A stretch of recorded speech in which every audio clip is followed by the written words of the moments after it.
Federation ప్రతినిధులతో film chamber నిర్మాతల coordination meeting జరిగింది. ఫెడరేషన్ ముందుకు నిర్మాతలు 4 ప్రతిపాదనలుంచారు. ఫ్లెక్సిబుల్ కాల్ షీట్లు కావాలి, లోకల్లో సరైన నిపుణులు దొరకనప్పుడు నాన్ మెంబర్స్తో వర్క్ చేయించుకునే వెసులుబాటు ఉండాలి, షూటింగ్ ఎక్కడ జరిగినా రేషియో ఉండకూడదు, సెకండ్ సండే, ఫెస్టివల్ డేస్లో మాత్రం డబుల్ కాల్ షీట్ ఇస్తామన్నది ప్రతిపాదన. వీటిలో రేషియో తప్ప మిగిలిన వాటికి ఫెడరేషన్ ఓకే చెప్పిందని సమాచారం. రేషియో సంగతి కొలిక్కి వస్తేగాని 30% వేతనాల సంగతి అసలు ప్రస్తావనలోకే రాదు. ఒకవేళ వచ్చినా నిర్మాతలు 30%కి ఒప్పుకునే పరిస్థితి ఉందా అనేది అందరి మనసులోనూ ఉన్న డౌట్. 30 కాకపోతే ఎంతకు కుదురుతుంది?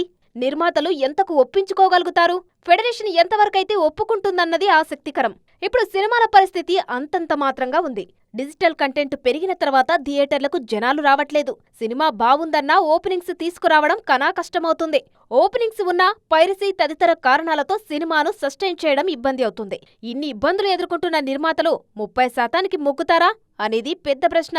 మాటల మధ్య వినిపించిన స్కిల్డ్ లేబర్ అనే మాట ఇప్పుడు పెద్ద దుమారమే రేపుతుంది.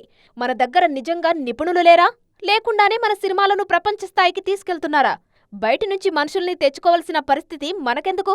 ఒకవేళ నిజంగా లేకపోతే క్వాలిటీని పెంచడానికి ఏదైనా ప్రయత్నాలు చేస్తారా? ఇలాంటి ప్రశ్నలు చాలానే. ముందు వేతనాల సంగతి తేలితే అప్పుడు వీటన్నిటికీ సమాధానం వెతుక్కోవచ్చన్న మాట మాత్రం సర్వత్రా వినిపిస్తోంది.